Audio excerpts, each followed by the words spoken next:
sitwasyon. Hindi ko lang nasasabi to. Tatanggapin talaga kita dahil mahal na mahal kita. Handa akong kalimutan ang mga pagkakamali mo, huwag ka lang mawala sa akin. Ganyan kita kamahal, Berlin. Saan naman bigyan mo ako ng pagkakataon na pagsisihan ng gusto ang pagkakamali ko. Hayaan mo akong bumawi sa'yo. Hindi ko alam, Jace. Gulong-gulo talaga ako. Kaya nga ayoko muna makipag-usap sa'yo dahil hindi ko alam ang sasabihin ko sa'yo. Mahal mo pa ba ako? At bakit mo naman naitanong yan? Pakiramdam ko kasi wala ka ng pagmamahal sa akin kaya ka ganyang katigas. Naiinis na ako sa usapang to Ba't parang kasalanan ko pa na hirap akong magpatawad? Sariwa pa sa akin ang lahat, Jace. Sorry love, sorry. Kahit ako, gulong-gulo din ako. Pero isa lang ang sigurado ako. Ayaw kitang mawala sa akin. O paano yung anak mo? Wala ka man lang bang maramdaman na gusto mong bigyan din ng pagmamahal ang anak mo? Love naman. Willing ako magbigay ng sustento sa kanya. Lahat ng pangangailangan niya ibibigay ko. Napag-usapan na natin to, di ba? O sige, sabihin na nating magsusustento ka. Siyempre hindi maiiwasang mag-usap kayo palagi nung nanay niya. Tapos hindi mo namamalayang nahulog na pala yung loob mo sa kanya. Oh, nasa na ako doon? Paano na ako?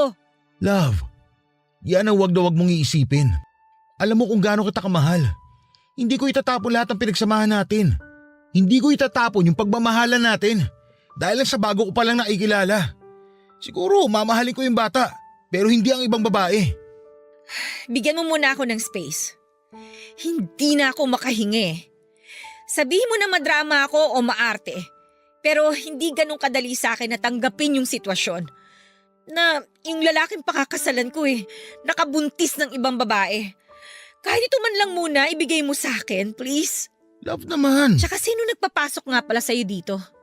Naabutan mo ba sina mama? Hindi ko sila inabutan. Pasensya na, pumasok na ako dito na walang paalam. Bukas kasi yung gate Mabuti na rin na hindi kayo nagkita ni na mama. At wala silang kaalam-alam sa nangyari.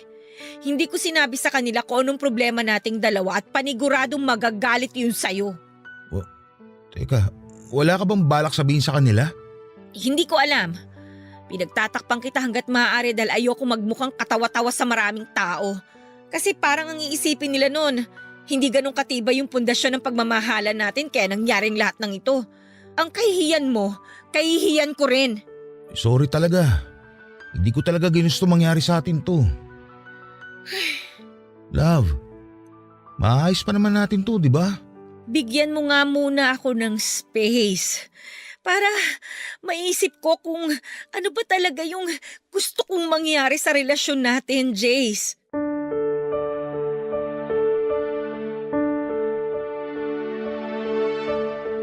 Hindi na nga kumontra pa si Jace noon nang sabihin kong gusto ko muna ng space. Pero nagpaalam siya sa akin ng maayos at sinabing tawagan ko lamang siya. Anumang oras kapag nakapag-isip na ako o kaya naman ay sadyain ko siya mismo sa kanilang bahay dahil hindi na rin daw siya babalik ng Korea para magtrabaho. Maghahanap na lang daw siya ng ibang trabaho na malapit lang sa akin. Hindi na lamang ako kumibo noon, Papa Dudut, at hindi na rin ako nag-abalang ihatid pa siya hanggang sa may gate namin. At isang linggo nga nang makabalik si Jace sa Pilipinas ay tinawagan ko lahat ng reservations na pinabuko at kinansel ang mga yon. Naging padalos-dalos ako sa desisyon ko at naisip kong huwag na lamang talaga magpakasal sa kanya.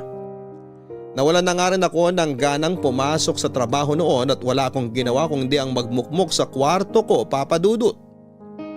Nakakahalata na nga noon ang mga magulang ko pero pinili ko pa rin na magsinungaling sa kanila at pagtakpan si Jace. Hindi ko na nga maintindihan ang sarili ko ng mga oras na yon. Dahil hindi ko alam kung bakit pilit ko siyang pinagtatakpan, gayong mga magulang ko lang ang maaaring umintindi sa akin sa sitwasyong yon. At ang panusot ko na lamang sa kanila noon ay masama ang pakiramdam ko kaya hindi muna ako makakapasok. Pero sadyang walang lihim na hindi nabubunyag. Dahil nalaman din ng mga magulang ko ang problemang kinakaharap namin ni Jace, Papa Dudut.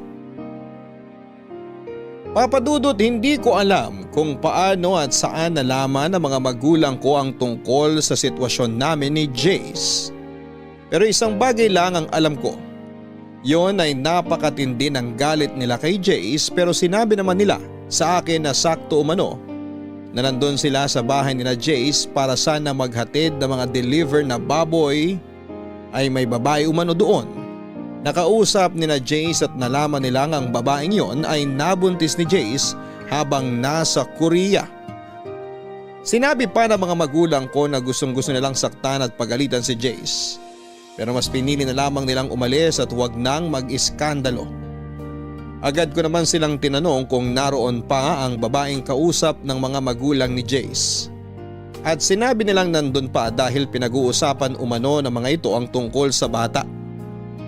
Papadudot, wala nga akong inaksayang panahon at umalis ako ng bahay nang walang ligo at toothbrush dahil sa pagmamadali kong puntahan si Jace. Pero nang makarating ako doon, ay hindi ko na inabutan ang mga magulang ni Jace dahil may pinuntahan ang mga ito. Ang tanging nadatnang ko na lamang sa sala ay si Jace at ang babaeng sigurado kong nabuntis ni Jace. Hindi ko napigilan na tignan siya mula ulo hanggang paa at ramdam kong nailang siya sa akin, Papadudot. Sa tansya ko noon ay ilang taon ang tanda ng babae sa aming dalawa ni Jace. Siguro ay nasa 34 o 35 dahil halata naman sa itsura. Maayos itong manamit at mukhang desente. Yun nga lang ay mabigat talaga ang loob ko sa kanya. Nabigla pa nga si Jace sa pagdating ko pero agad ding nakabawi at inanyayahan akong maupo para makapag-usap kaming tatlo.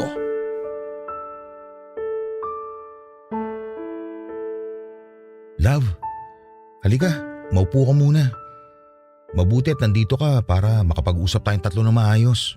Siya ba yung nabuntis mo? Siya nga. Mukhang mas matanda sa atin ah. Dalaga ba siya? Sa totoo lang, may asawa siya, Love. At kasal sila. Ano? Jace, ano ba tong pinasok mo? Love, makinig ka muna sa amin ni Thea. At anong sasabihin niyo sa akin? Ang laking gulo nito, Jace, kapag nakarating sa asawa niya tong ginawa ninyo.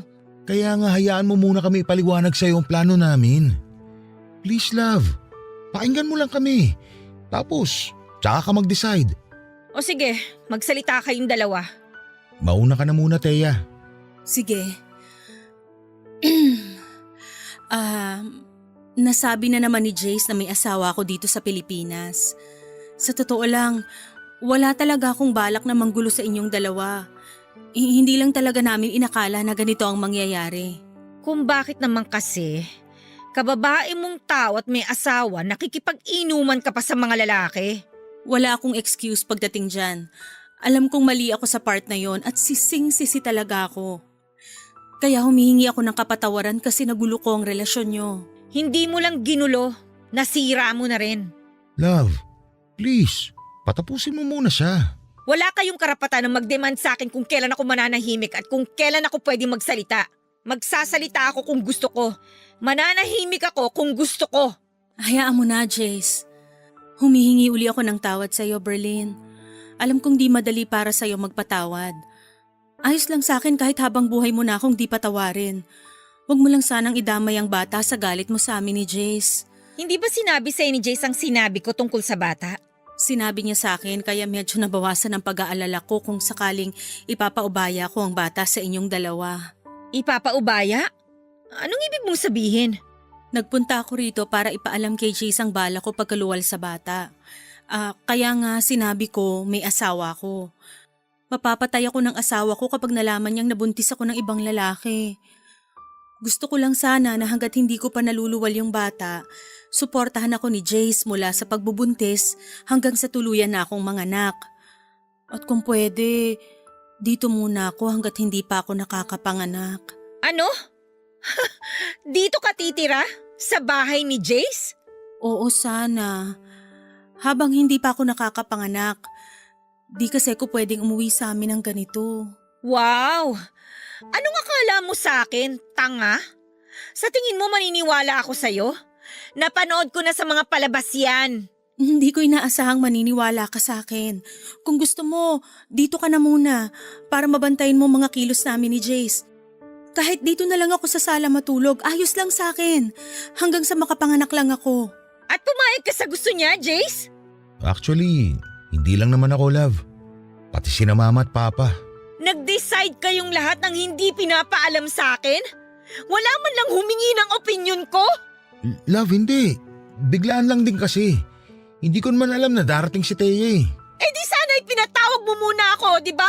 Kaya nga nag-uusap tayong tatlo ngayon, di ba?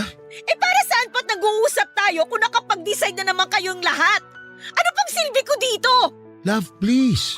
Pumirmi ka muna, pwede? Inaayos nga natin ngayon ang dapat ayusin. Kaya please naman, maging mature tayo sa sitwasyon na to. So? Matured ka na niyan? Kasi nakapag-desisyon kang hindi hinihingi yung opinion ko? Ganun ba yon? Hindi. Kaya nga tayo nandito ngayon para solusyonan ang problemang to. Sinabi mo sa akin na ayusin ko to, di ba? Ito na nga. Inaayos ko na. Huwag na kayong magtalo. Hahanap na lang ako ng apartment na pwede kong tuluyan hanggang sa makapanganak ako. Pangit nga namang tingnan kung dito ako sisiksik. O tapos, si Jason magbabayad ng upa sa apartment mo? Oo, ganun na lang ang gagawin namin. Para hindi ka na rin nag-iisip ng kung ano-ano dyan. Kasalanan ko ba kung bakit ako nag-iisip ng kung anong-ano? Sige na, ihanap ko na lang siya ng apartment. Hindi na, Jace. Ako na lang. Sobrang abala na yung naidulot ko sa'yo at sa girlfriend mo. Ako na lang ang maghahanap ng tutuluyan ko. Basta wag mo lang kalimutan ng suporta sa bata hanggang sa masilang ko siya. May sinabi ba akong umalis ka? Walang aalis! Kung nakapag-decide na pala sila na dito ka muna tumira, edi go! Baka mamaya mapahamak ka pa sa kahahanap mo ng apartment mo, kasalanan ko pa. O bakit ganyan kayo makatingin sa akin? Hindi pa naman ako ganun kasama para hindi isipin ang kapakanan ng bata, no? Oo, galit ako sa inyong dalawa, pero labas doon ng bata. Sigurado ka ba? Oo, pero alamin mo kung saan ka lulugar. Huwag niyong abusuhin ang kabaitan ko. Maraming salamat, Berlin. Pangako, masilang ko lang tong bata. Ipapaubaya ko na siya sa inyong dalawa ni Jace at hindi niyo na ako makikita kahit kailan.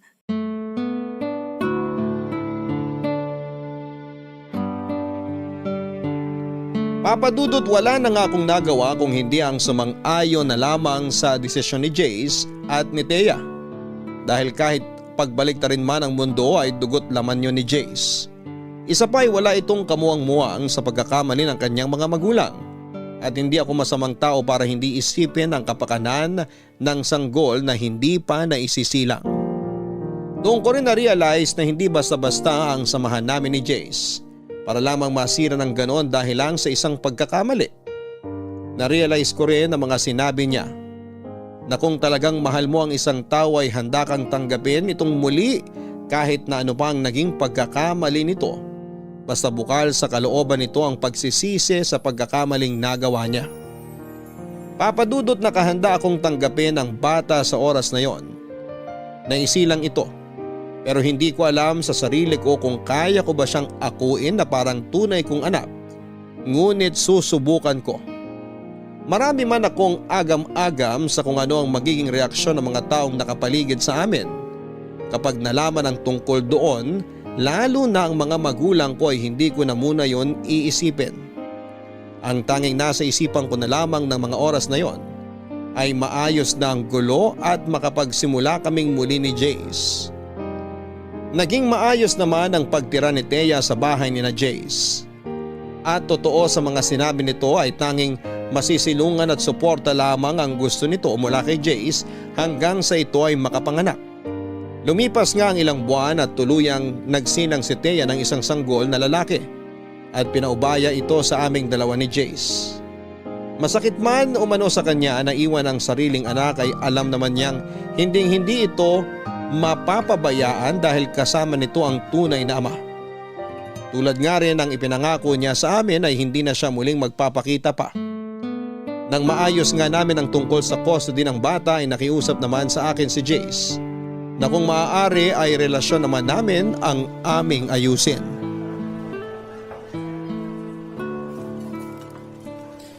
Love, Akala ko ba pupunta tayo sa mall para mamili ng mga gamit ni Baby Liam? Ay, kumain muna tayo. Gusto ko rin na makapag-usap tayo na maayos. Ano bang gusto mong pag-usapan natin? Galit ka pa rin ba sa akin dahil sa nangyari? Sa totoo lang, hindi ko naman kaagad makakalimutan yung mga nangyari, Jace. Nagre-recover pa rin ako hanggang ngayon. Paulit-ulit akong hihingi ng kapatawaran kung kinakailangan.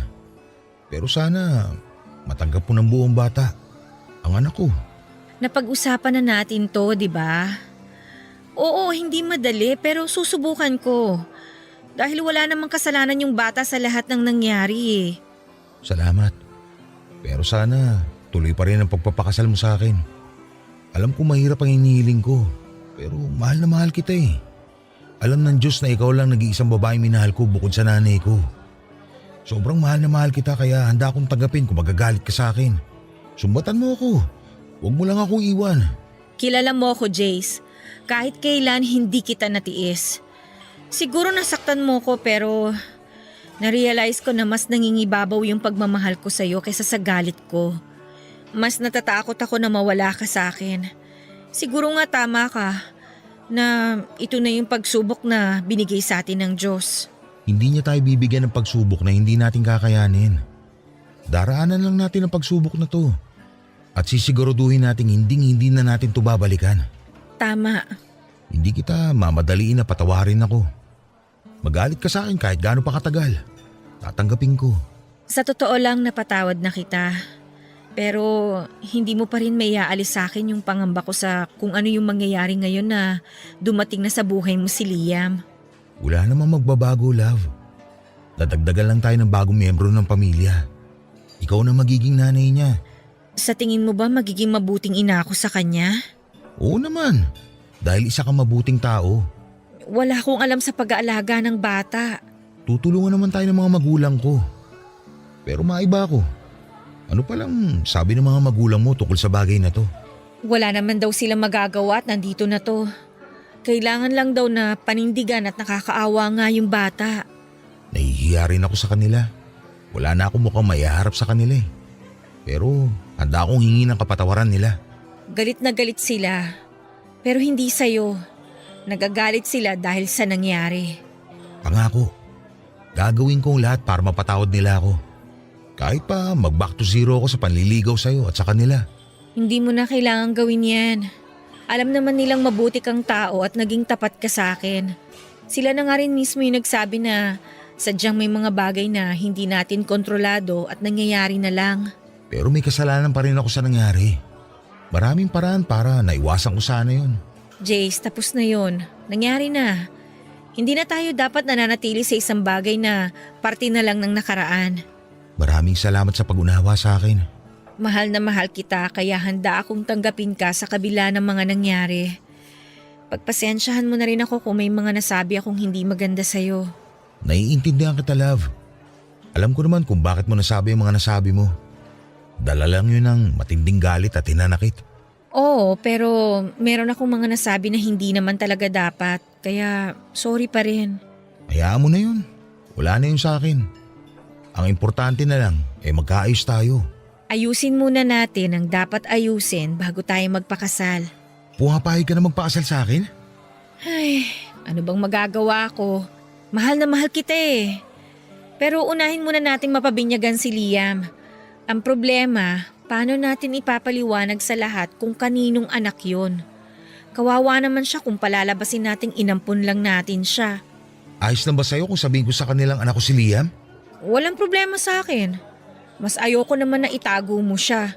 May karapatan siya dahil anak mo siya. Huwag mo kong intindihin kasi mahal na mahal kita. Handa ako sa lahat ng sasabihin nila at ng ibang mga tao.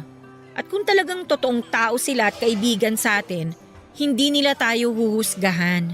Tama ka dyan. Pangako ko sa'yo, babawi ako. Wala kang dapat bawiin.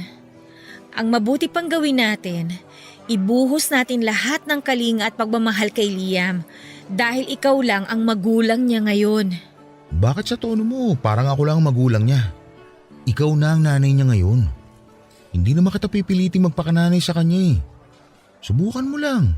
Hindi ako mangangako ha, pero susubukan ko.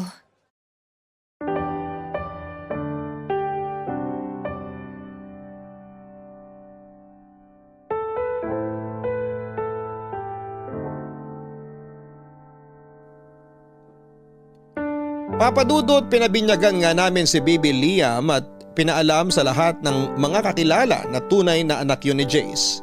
At halos lahat sila ay bumilib sa ginawa ko. Napakabihira lang daw kasi ang kagaya ko na handang tanggapin ang bunga ng pagkakamali ng taong minamahal. Sa totoo lang ay nahirapan din ako na tanggapin ang lahat, pero na-realize ko na hindi talaga yon ginusto ni Jace. Ang tanging paraan na lamang namin para maitama ang pagkakamaling yon ay harapin ang nangyari at palakihin ng maayos at busog sa pagmamahal si Baby Liam. Sinabi pa nga nila na isipin lang namin na blessing in disguise si Liam. Lalo pa nga at na-diagnose akong may PCOS. Ibig sabihin ay maliit lamang ang chance ko na magbuntis. Halos madurog ako nang malaman ko, pero hindi ako pinanghinaan ng loob dahil sinabi naman ng mga doktor na may mga paraan pa para ako ay magbuntis at magkaanak. Makalipas nga ang ilang buwan matapos ang binyag ni Baby Liam ay ang kasal naman naming dalawa ni Jace ang aming inasikaso. At masayang masaya ako dahil sa paglipas ng mga panahon ay unti-unti nang nabubuo ang pamilyang pinapangarap ko kasama si Jace. Napamahal na rin ako kay Liam at parang tunay na anak na ang turing ko sa kanya. At masasabi ko na napalaki namin siya ng maayos ni Jace. Dahil lumaki siyang mabait at magalang at higit sa lahat ay mapagmahal. At laking pasalamat ko rin nga nang hindi kalaunan ay nagdalang tawa ko at nagsilang ng isang sanggol na babae na pinangalanan kong Jamaica. Hango sa pangalan naming tatlo ni na Jace at Liam. Sobrang saya ko nga, Papadudot, dahil hanggang ngayon ay masaya at nananatiling matatag ang aming pamilya. At tuloy na ring naghilom ang sugat na naiwan ng kahapon. Napatunayan ko rin na ang susi sa maginhawa at masayang pamilya ay ang pagtanggap sa pagkakamali ng bawat isa. At itama yon upang magsilbing pundasyon ng mas matatag na pagsasama. At dito ko na nga po tinatapos ang aking kwento. Maraming salamat po kung ito man ay inyong mapiling basahin sa araw na ito. More power po sa inyong programa. Ang inyong loyal kapuso at kabarangay, Berlin. Maraming salamat, Berlin, sa pagbabahagi mo ng iyong kwento ng puno ng tapang at pagmamahal. Tapang natanggapin ang pagkakamali ng taong labis mong minamahal.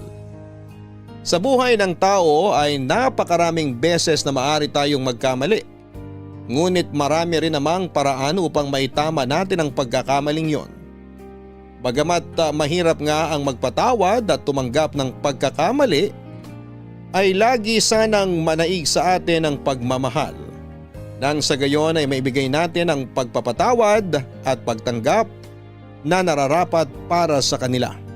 Hanggang sa muli, ako po ang inyong si Papadudot sa mga kwento ng pag-ibig, buhay at pag-asa sa Barangay Love Stories number 1. Sabay-sabay nating pakinggan ang iyong kwento ng pag-ibig, buhay at pag-asa. Ipadala lang sa barangaylovestories@yahoo.com. Nagustuhan ng iyong napakinggan? Ituloy yan via live stream sa www.gmanetwork.com/radio. Barangay Love Stories.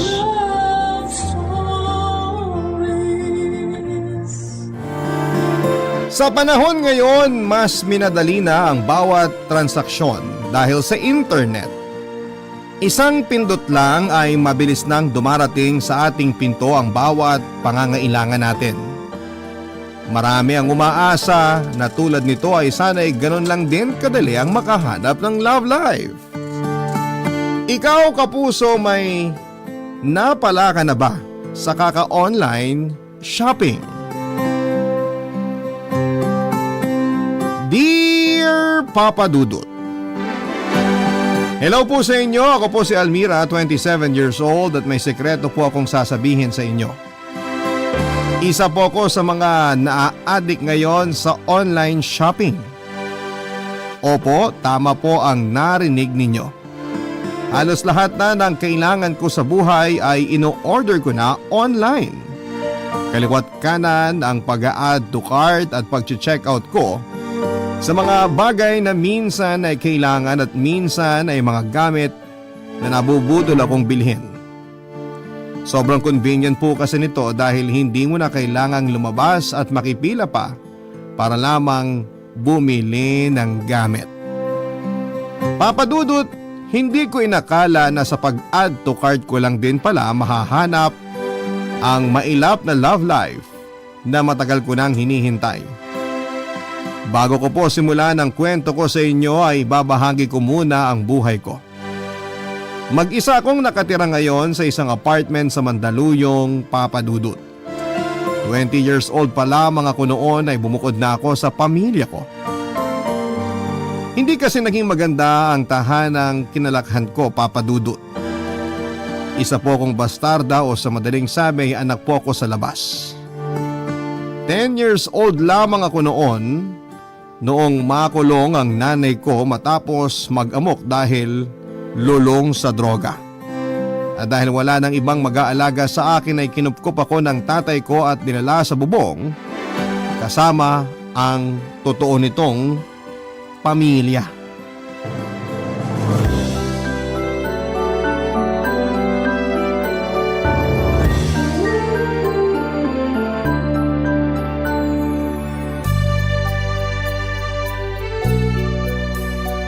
Hello, Almira.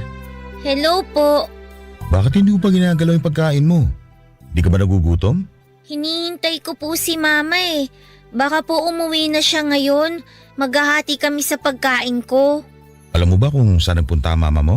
Kinuha po siya ng pulis kahapon eh. Inaway kasi niya yung kapitbahay namin. Sa tingin ko, matatagalan pa bago makauwi ang mama mo eh. Paano yan? Saan po ba yung presinto? Hahanapin ko na lang po siya para makauwi na siya. Hindi ganun kadali yun eh. Saka medyo malayong pinagdalan sa kanya. Makukulong po ba si Mama kasi inaway niya yung kapitbahay namin? May ginawa kasi si mama mo na hindi maganda. Kaya kailangan na doon na muna siya sa mga pulis tumira. Hindi bale, ipinagkatiwala ka naman niya sa akin. Kaya simula ngayon, ako na muna mag-aalaga sa'yo. Kaibigan ka po ba ni Mama? Kayo ba yung bagong boyfriend niya? Hindi niya ako boyfriend. Dati, oo. Pero ngayon, hindi na. Ako pala si Samuel. Kilala mo ba ako? Hindi po. Sino po ba kayo? Baka hindi pa nakukwento sa'yo ng mama mo. Ako ang papa mo, Almira. Talaga po? Paano po nangyari yun? Noon kasi, nung mga bata pa kami, ako yung boyfriend ng mama mo. Eh bakit ngayon iba na po yung boyfriend niya? Yung boyfriend niya po ngayon, lagi po akong pinapagalitan. Lagi po niya akong pinapalo. Kasi hindi nag-work yung relationship namin noon. May iba akong priority tapos si mama mo naman, may iba ng gusto kaya naghiwalay kaming dalawa. Eh paano ko po kayo naging tatay? Bago kami naghiwalay ng mama mo, buntis siya. At ikaw yung pinagbubuntis niya. Kung alam niyo palang buntis si Mama, bakit niyo po siya iniwan? Hindi ko naman gustong iwan kayo eh. Hindi na ako love ng mama mo noon. Kaya tinanggap ko na lang yun. Nung ipinanganak ka, ayaw niya ako ipakilala sa'yo hanggang sa nakahanap na ako na ibang babae na pinakasalan ko. May pamilya na po ba kayo? Meron na. May 3 kang kapatid. 2 babae at saka 1 lalaki. Sigurado ako matutuwa sila kapag nalaman nilang may isa pa silang kapatid. Ayoko pong sumama sa inyo. Antayin ko na lang po si Mama. Hindi pwede yun. Nagkausap na kami ng mama mo. Sabi niya, sa akin ka muna titira hanggang sa makabalik siya. Kailan po ba siya babalik? Yan ang hindi ko alam. Pero habang naghihintay ka sa pagbabalik niya, doon ka muna sa amin. Okay? Sige po. O sige na. Kainin mo na yung pagkain mo para makaalis na tayo. Malayo po ba yung bahay niyo? Medyo malayo, pero may sasakyan naman tayo. Sa sasakyan ko na lang po kakainin to.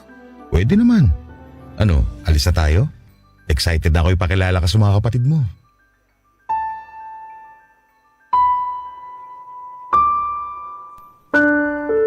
Papa Dudut, hindi na po bumalik si Mama simula ng araw na yon.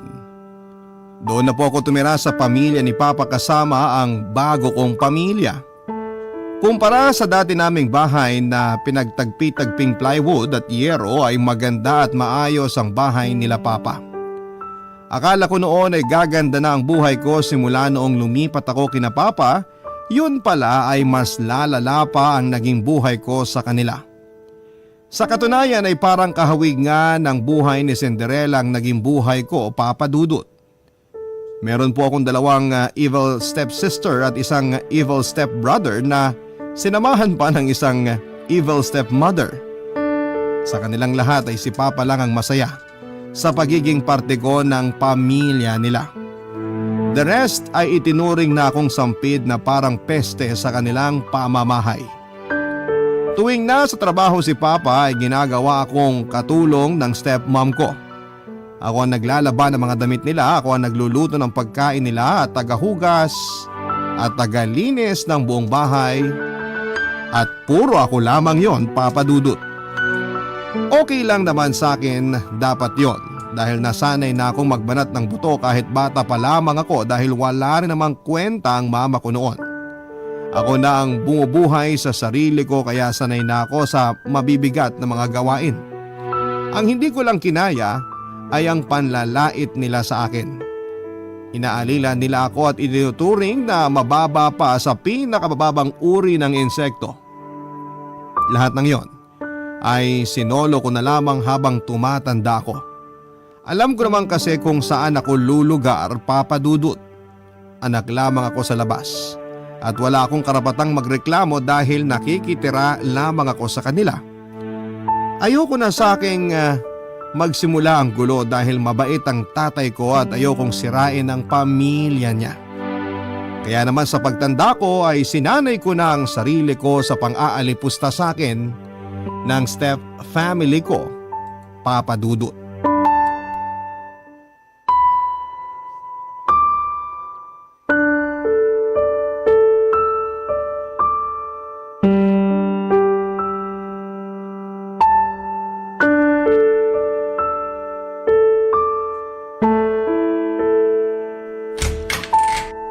Bernadette, eto na yung uniform na pinapaplansya mo.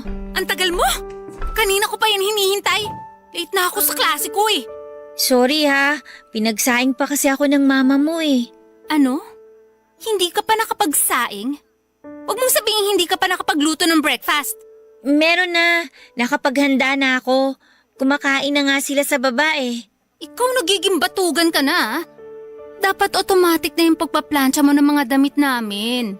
Pagising namin, dapat may nakahanda ng pagkain. Hindi yung kailangan ka pa naming utusan.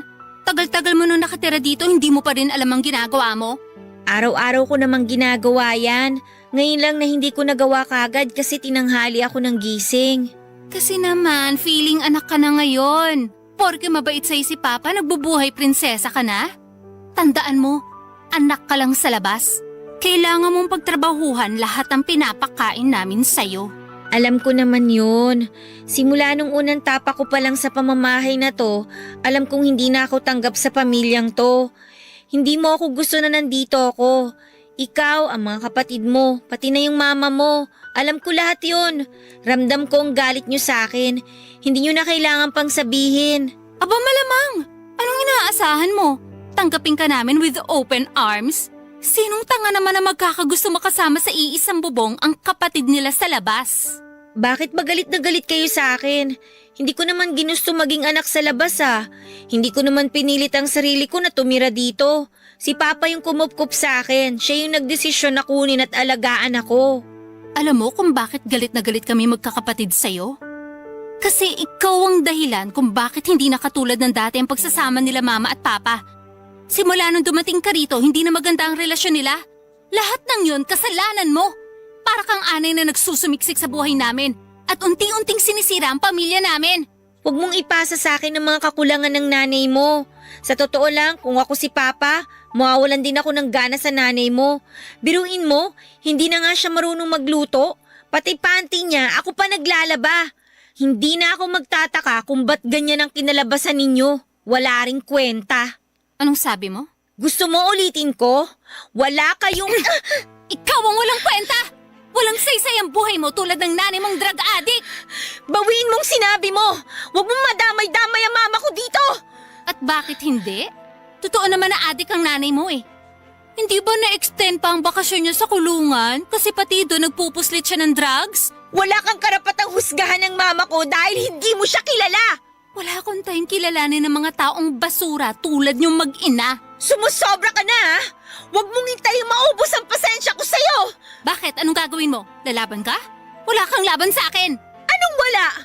Kaya kitang ingudngud sa simento. Nagtitimpi lang ako. Sige, gawin mo! Ilabas mo ang totoo mong ugali, hampas lupa! Talagang ayaw mong tumigil ha?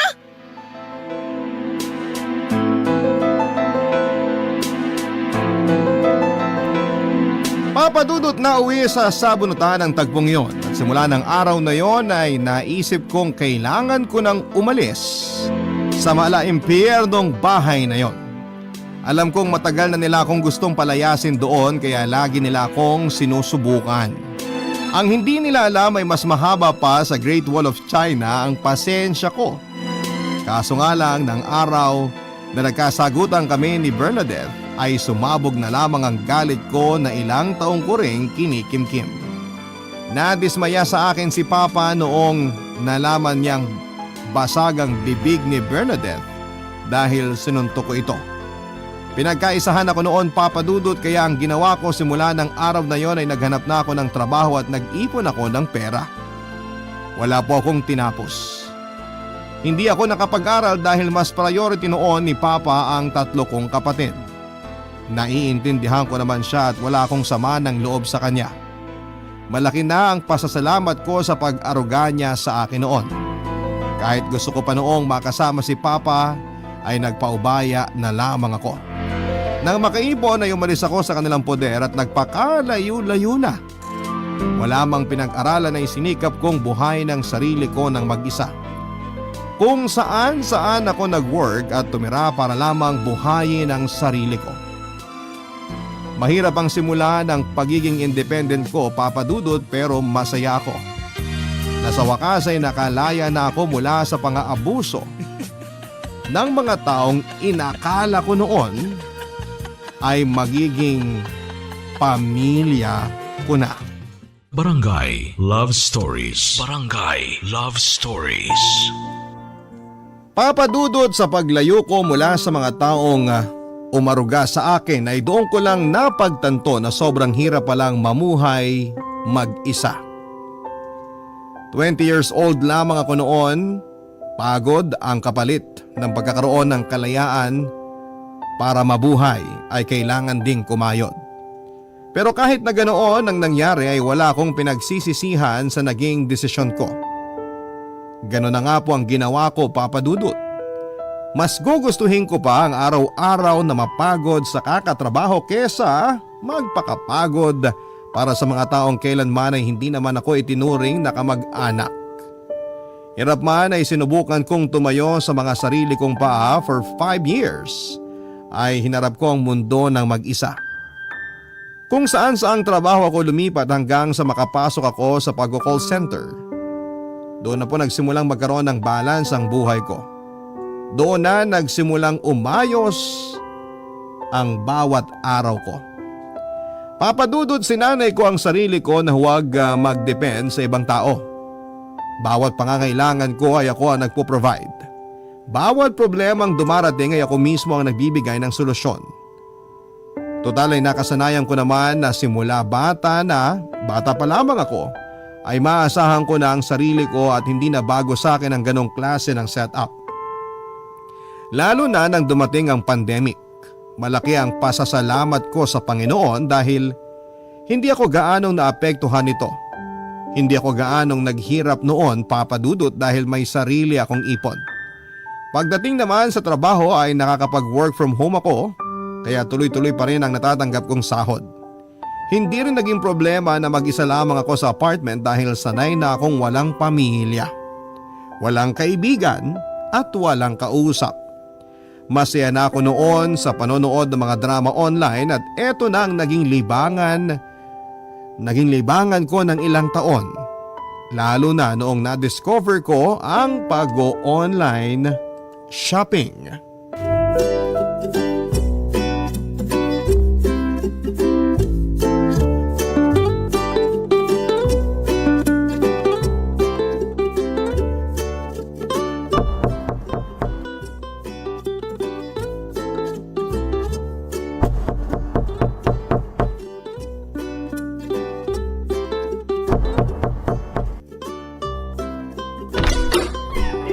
Sorry kuya ha, naka-headset kasi ako hindi ko narinig yung katok nyo. Okay lang ma'am, ito po yung parcel nyo. Salamat. Next time, pwede nyong iwan na lang dun sa guard para hindi na kayo umakyat pa dito. Total, bayad na naman yung mga ino-order ko. Wala yun ma'am, kung kasing ganda nyo rin lang naman ang aakyatin ko, walang problema kahit araw-araw pa. Lo, si kuya oh. Ma'am, pwede po bang makahingi ng pabor? Hihingi sana ako ng tubig. Kanina pa ako uhaw eh. Sige, wait lang. Dito ka lang ha, kukuha lang ako ng tubig sa loob.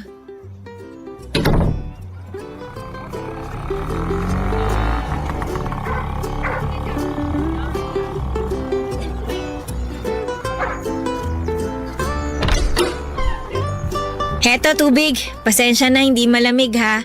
Kalalagay ko lang kasi sa ref eh. Okay lang po, salamat po.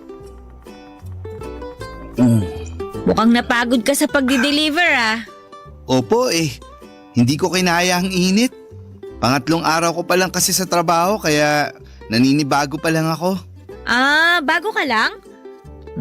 Kaya naman pala. Ano nangyari kay Kuya Ramon? Siya kasi yung palaging nagdi-deliver sa akin dito eh.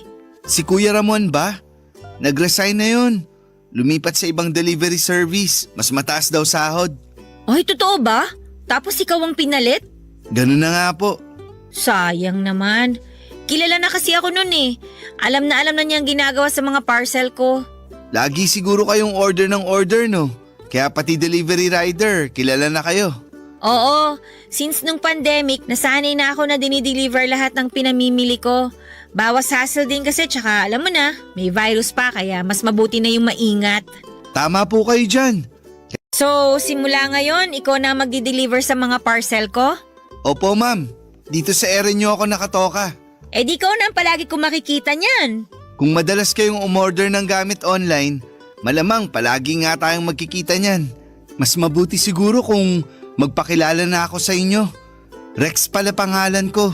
Oo, alam ko na yan. Nabasa ko na sa notification message nung app yung pangalan mo. Ako nga pala si Almira. Almira, ganda ng pangalan nyo ah. Sinunod yan sa pangalan ng lolo at lola ko. Alejandro tsaka Casimira, kaya naging Almira. Galing naman. Ako, Rex lang. Tinamad siguro si nanay na pangalanan ako kaya Rex na lang. As in? Walang second name? Rex lang talaga? Wala. 3 letra lang. Mas madaling isulat. Nakakainggit naman. Ako nga Almira Joy tapos ang haba pa ng last name ko. At least, bagay naman sa'yo yung pangalan mo. Kasing ganda mo. Ikaw baguhan ka pa lang pero nang haharot ka na ng customer Nagsasabi lang po ng totoo. Siya, sige na, may work pa ako. Eto po yung baso. Salamat sa tubig. You're welcome. Magmula noon ay si Rex na po ang taga-deliver ng mga ino-order ko online. Sa halip na iwan sa guard ng mga parcel ko tulad ng utos ko ay mas pinipili pa rin ni Rex na dalhin ito mismo sa apartment ko. Hinayaan ko na lamang siya sa gusto niya papadudot dahil mabait naman si Rex. Masiyahin siyang tao at palakwento at minsan nga ay lagi niyang hinuhuling ipadala ang parcel ko para bago siya mag-out sa trabaho ay nakakapagkwentuhan pa kami. Hindi ko ina-expect na sa pagtagal ng panahon ay mapapalapit ako kay Rex, papadudot. Nabuo ang pagkakaibigan namin noong minsang mag-text siya sa akin. Kung tutuusin ay bawal daw sa trabaho na gamitin sa personal ang phone numbers ng mga customers. Pero nagpaalam naman sa akin si Rex. Isa pa hindi naman issue sa akin yon dahil may tiwala na ako sa kanya ng mga panahong yon. Sa mga sumunod na buwan ay mas lumalim pa ang ugnayan naming dalawa ni Rex.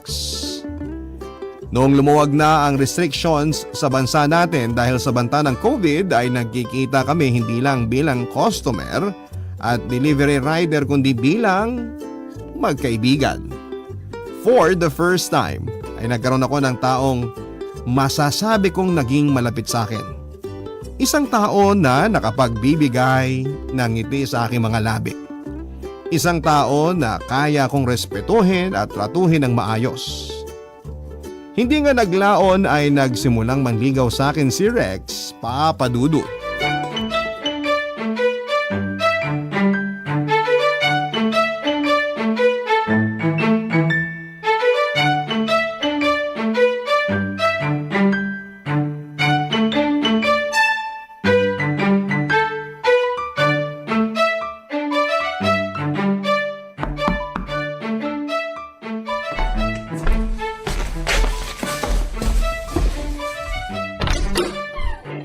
Oh, Rex! Anong ginagawa mo dito? Teka, may parcel ba ako? Parang wala naman akong in-order ah. Wala, pero may nagpadala ng regalo para sa'yo. Ha? Halika, pasok ka. Upo ka muna. Delivery galing kanino? Ewan ko, baka galing sa admirer mo. Sino naman? Eto, check mo. Naka-paper bag pa talaga ah. Ano bang meron ngayon? Tingnan mo, sa sobrang kabisiyan mo, hindi mo na alam kung anong kaganapan ngayon. Bakit? May ganap ba? Valentine's Day kaya ngayon. Talaga ba? Hindi ako aware ah. Wala naman kasi akong love life eh. Oh, check mo na kung kanino galing yan. Ano ba naman ito? Chocolate tsaka plastic rose? Galing sa'yo? Sa akin ba? Ano bang nakalagay dyan? Rex, galing nga sa'yo. Happy Valentine's Day! Hala, thank you ah. Pasensya na sa plastic na bulaklak. Ang mahal ng bouquet ngayon eh. Hindi pasok sa budget. Okay lang. Ngayon lang ako nakatanggap ng ganito. Thank you ah. Walang anuman. Alam mo naman na siguro kung anong ibig sabihin yan. Ang alin? Chocolates and flower? Ano ba ibig sabihin nun? Almira, gusto sana kitang ligawan. Kaya kita binigyan ng regalo ngayong Valentine's Day kasi gusto kong malaman mo ang nararamdaman ko para sa'yo. Gusto kita. Ako talaga? Bakit ako? Bakit naman hindi? Napakabait mong tao. Masaya ako tuwing magkasama tayo. Tuwing nag-uusap tayo. Gusto kitang ligawan, Almira. Hala! Ano ba? Ganito kasi Rex. Parang parang hindi pa ako ready magkaroon ng boyfriend sa ngayon eh. Ipinapaalam ko lang naman sa'yo kung ano yung nararamdaman ko eh. At kung ano ang plano kong gawin. Kung hindi ka pa ready ngayon, kaya ko namang maghintay. Love is patient, sabi nga nila, di ba? Salamat. Hindi pa talaga ako sanay sa ganito eh. Lumaki ako na palaging mag-isa lang, yung walang kasama sa buhay. First time lang na magkaroon ako ng kaibigang katulad mo. Sobrang laking adjustment yun para sa akin, kaya yung relationship na gusto mo mangyari ngayon, baka hindi ko pa maibigay. Naiintindihan ko naman. Hindi kita minamadali. Basta ang hiling ko lang, hayaan mong ligawan kita. Kung ayaw mo, sabihin mo lang sa akin. Hindi naman sa ayaw ko. Gusto ko lang na kilalanin pa natin ng isa't isa ng mas malalim pa. Kung okay lang sa'yo. Okay na okay. At least hindi ako nabasted. Ibig sabihin, may chance pa ako. Ikaw talaga? Halika na nga, tikman na natin itong binili mong chocolate. Huwag kang masyadong mag-expect ha. Mumurain lang yan. Chocolate is chocolate, no? Sandali lang ha, may soft drinks pa yata ako sa ref. Diyan ka lang, maghahanda ako na makakain natin. Sige, dito lang ako. Maghihintay. Almost a year na noon simula nang magkakilala kami ni Rex bago niya ako sinimulang ligawan. Kaya alam na alam ko na ang ugali niya, Papa Dudut. Ganon pa man ay hindi pa rin ako nagpadalos-dalos. Umabot pa noon ng ilang buwan ang panliligaw niya sa akin bago ko siya tuluyang sinagot. Aaminin ko na medyo nahirapan akong papasukin sa buhay ko si Rex dahil nasanay na ako na maging loner. Mula bata hanggang sa pagtanda ay mag-isa lamang ako. Kaya ang pagdating ni Rex sa buhay ko ay bago lamang para sa akin. Papadudot lahat kasi ng taong dumarating sa buhay ko ay hindi ako binigyan ng magandang trato. Nauna na ang mama ko na pinabayaan lamang ako kapalit ng ipinagbabawal na gamot. Sumunod naman ang papa ko at ang pamilya niya na inalila naman ako mula pagkabata. Kaya nga mas ginusto ko na lamang maging mapag-isa para wala ng problema. Kaso nga lang nagbago ang tingin ko sa mundo sa pagdating ni Rex. Dahil sa kanya ay unti-unti kong binuksan ang buhay ko sa ibang tao. Pinapasok ko siya sa puso ko dahil sa mga taong pinagsamahan namin. Napatunayan kong totoo at tunay ang pagmamahal niya sa akin, Papa Dudut. Handa na ako noon na sagutin si Rex, Papa Dudut. Para sa akin ay sapat na ang mga ipinakita niya para masabi kong legit ang intention niya para sa akin. Pero yun nga lang, Papa Dudut, sa araw kung kailan ay sasagutin ko na sana si Rex, ay saka ko naman na lamang si Rex pala ay may lihim sa akin. Na siya pala ay may sarili ng pamilya. Barangay Love Stories. Barangay Love Stories. Papa Dudut, ng araw na yon ay may nakaschedule kaming dinner date ni Rex. Doon ko sana siya planong sagutin kaso nga lang ay isang bagay ang nalaman ko tungkol sa kanya bago pa man ito mangyari. Umaga ng araw na yon ay pinatawag ako sa opisina. Bago pumunta ay naisipan kong daanan na lamang sa warehouse ng courier ang parcel na ilang araw ko nang hinihintay. Total ay malapit lamang ito sa office namin. Pagkarating ko doon ay naabutan ko si Rex na may kausap na babae. Nung una ay natuwa pa nga akong makita siya. Saktong lalapitan ko na sana silang dalawa nang bigla na lamang yakapin ni Rex ang babae. Nagulat ako sa mga nakita ko, Papa Dudut, dahil never kong inimagine na may ibang babaeng niyayakap ang taong mahal ko. Natigilan ako habang pinagmamasdan ng dalawa. Saka ko na lamang din napansin na may dalawa palang bata sa tabi niya. Kung tama ang tansya ko ay nasa edad 10 pababa ang mga bata. Pagkatapos yakapin ang babae bago umalis ang babae ay nag-abot pa sa kanya si Rex ng pera. Papa Dudut, may asawa at pamilya na si Rex. Ito ang naging pagkakaintindi ko sa mga nakita ko. Kung ano-ano na mga pumasok sa isipan ko noon, walang nabanggit sa akin si Rex na may pamilya na pala siya. Kung sa bagay, hindi naman talaga yon sasabihin ng isang taong manloloko. Nakakainis dahil tama nga ang sinabi ko na lahat ng taong minahal ko ay sasaktan lamang ako sa bandang huli. Hindi ko naman naisip na meron na palang pamilya si Rex dahil maging sa Facebook niya ay never naman siyang nag-post ng tungkol sa pagkakaroon niya ng pamilya. Hindi na ako nagpakita kay Rex ng araw na yon at sa halip ay dumiretso na ako sa loob ng warehouse para kunin ang parcel ko. Pero kahit anong iwas ang ginawa ko ay nakita pa rin ako ni Rex, Papa Dudut.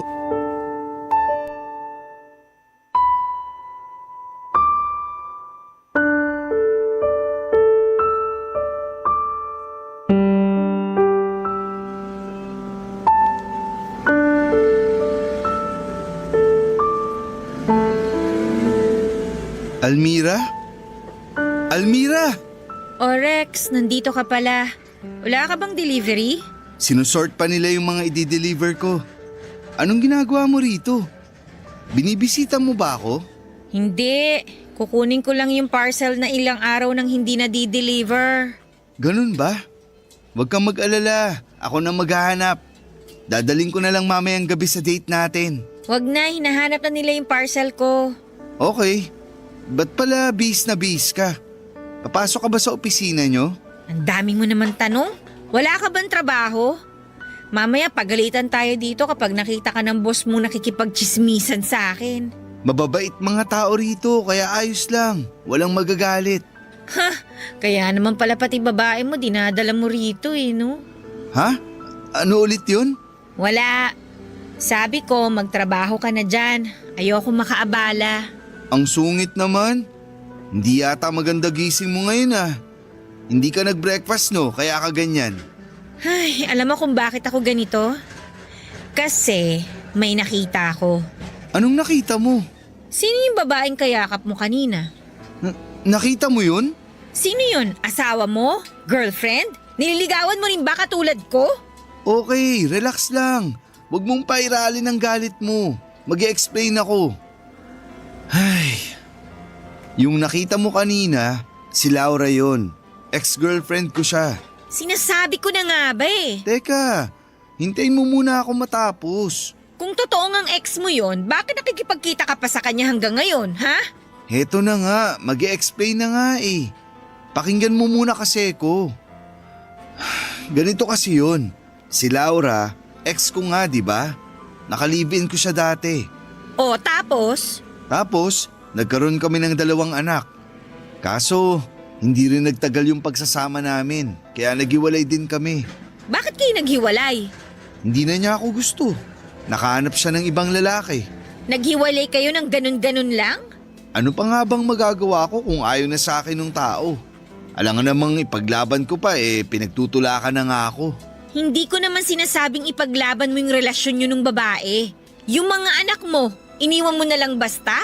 Hindi ko naman kayang buhayin yung mga bata, lalo na't musmus pa sila. Dumidede pa nga sila nun. Hindi naman pwedeng ilayo ko sila sa nanay nila. Kung hiwalay na pala kayo, bakit nandito siya ngayon? Bakit nagkikita pa rin kayo? Ano, nagkabalikan na kayo? Teka lang, hinay-hinay naman. Sobrang advance mo naman mag-isip. Walang nagkabalikan, okay? Nagpunta rito si Laura kasama mga anak ko kasi nag-request ako sa kanila. Nag-request ng ano? Lilipat na kasi sila sa probinsya at kanina ko lang din nalaman kaya tinawagan ko si Laura na kung pwedeng kitain ko muna yung mga bata bago sila umalis. Ano yung perang inabot mo sa kanila? Sustento yun. Buwan-buwan ako nag-aabot ng pera sa mga bata. Totoo ba yan? Oo, promise. Gusto mo tawagan natin ngayon si Laura? Wag na. So kailan daw ang alis nila? Mamayang hapon. Huwag kang mag-alala. Hindi na kami ulit magkikita ni Laura. Kasi sa Pangasinan na sila titira kasama mga anak ko. Siguro from time to time, mag-uusap pa rin kami. Pero tungkol lang yun sa mga sustentong ipapadala ko. Sorry, nakapag-isip kagad ako na masama dahil sa nakita ko. Okay lang yun. At least nalaman ko na magsaselos ka pala kapag nakita mo ako may ibang babae. Sira ulo ka, malamang no. Bahala ka na nga dyan, alis na ako. Paano yung parcel mo? Dali mo na lang mamaya. Papadudot aaminin ko na nasaktan ako noong nakita ko si Rex na may ibang kasamang babae. Ganon pala ang feeling kapag ang taong mahal mo ay may ibang kayakap. Doon ko lang napatunayan na totoo nga talaga ang nararamdaman ko para kay Rex. Sobrang laki na ng parte nito sa buhay ko kaya hindi ko na siya pwedeng pakawalan. Nang araw na yon ay tinuloy namin ang date naming dalawa. Doon ay humingi siya ng tawa dahil hindi niya kaagad nasabi na may mga anak na pala siya. Hindi niya kasi alam kung papaano niya ito sasabihin sa akin at inintindi ko na lamang siya, Papa Dudut.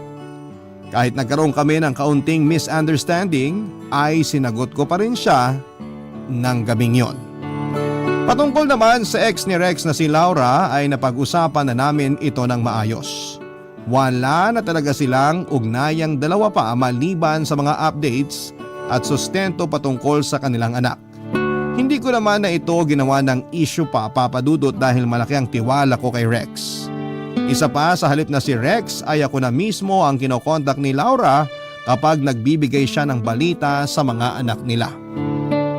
Tiwala ang namagitan sa aming magkasintahan kung kaya ay umabot kami ng 3 taon.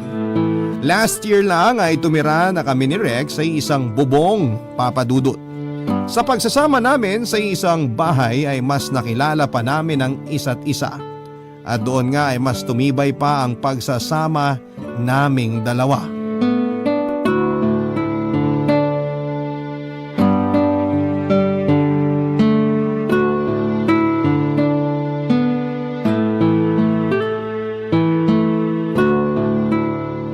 Mahal, kakain na! Heto na, saglit lang. San ka ba galing? Kanina pa kita iniintay. Gusto ko sabay tayo kumain bago ako pumasok sa trabaho. Tatatapos lang ng tawag ni Laura. Nagkwentuhan kami. Magka-video call na naman ba kayo? Oo, binalita niya sa akin na top honor daw yung panganay mo. Siyempre, mana sa tatay. Sandali nga, napapadalas na yata ang kwentuhan niyo ni Laura. Alam mo, itong ex mo na to, masarap kaibiganin. BFF na nga kami eh. Pero mahal, ex ko pa rin yan. May pinagdaanan pa rin kaming dalawa. Hindi ba dapat dumistansya na lang tayo sa kanya? Doon na lang tayo sa mga bata mag-focus. Anong pinagdaan ang pinagsasasabi mo dyan? Naka-move on na sa'yo yung tao. Kala mo hahabulin ka pa? Hindi na, no? May kachat na yung afam ngayon. Ouch naman. Ouch ka dyan, batukan kita eh. Pero bakit ba kinaibigan mo si Laura? Kailangan ba talaga yun? Wala namang masama dun eh. Tsaka ayaw mo nun, wala nang hard feelings. Past is past, civil. Tsaka maayos na yung relationship niyo ni Laura, kaya hindi malalayo sa'yo yung mga bata. Sabi nga niya, pwede natin silang dalawin sa probinsya kapag nagkaroon tayo ng time eh. Talaga ba? Mukhang nakuha mo na talaga ang loob ni Laura. Aba syempre, Mabuting nga yan. Salamat, mahal. wala yun. Naranasan ko na kasi yung feeling ng walang kasamang tatay nung bata pa ako.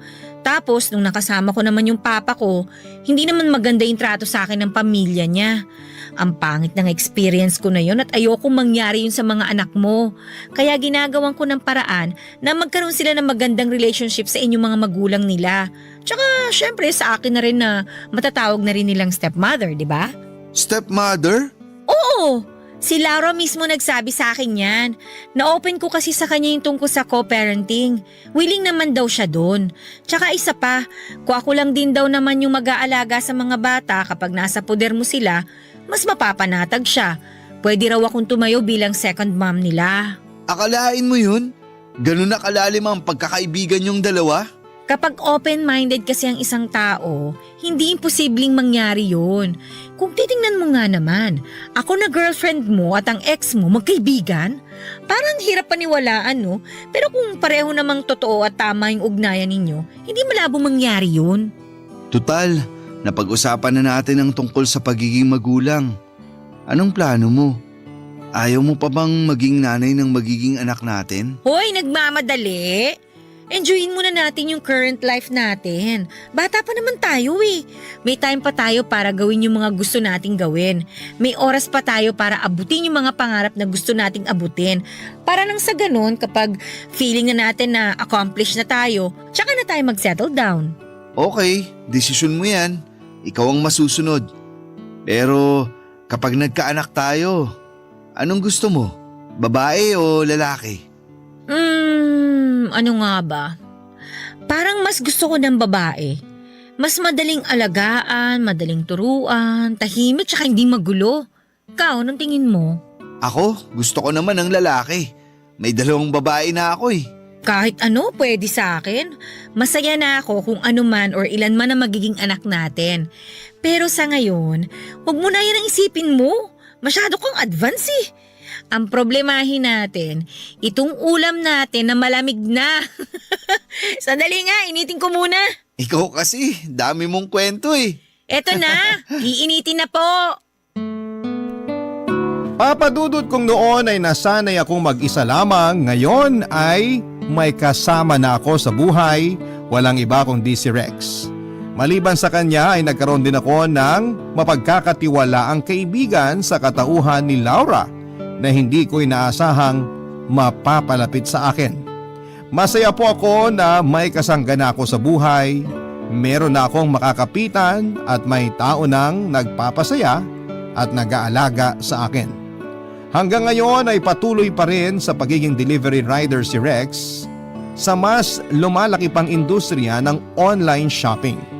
Samantala patuloy naman po ako sa pagbawi ng mga bagay na hindi ko naranasan noong bata pa lamang ako. Wala pa sa isip namin ni Rex ang magpakasal at bumuo ng pamilya. Gusto ko kasing enjoy na muna ang pagiging malaya ko mula sa karahasan at kahirapan. Samantala nagpatuloy ang co-parenting nila Laura at Rex sa kanilang anak. Kapag may time ay nagpabakasyon kami sa probinsya nila. Minsan naman ay sina Laura ang dumadalaw para iwan sa amin ang mga bata kapag wala silang pasok. Papa Dudut, eto na po. Dito ko na po tinatapos ang sulat ko. Nagsimula man sa hirap ang buhay ko. Umayos naman po ito kalaunan sa pamamagitan ng pagpupursige. Hangad ko'y marami kayong natutunan sa naging kwento ng buhay ko at sana ay maging motivation din po ito sa bawat tagapakinig. Maraming salamat po sa inyo, Papa Dudut, at magandang tanghali. Ang inyong forever kapuso at kabarangay, Almira. Nagustuhan ng iyong napakinggan? Ituloy yan via live stream sa www.gmanetwork.com/radio. Barangay LS 97.1 For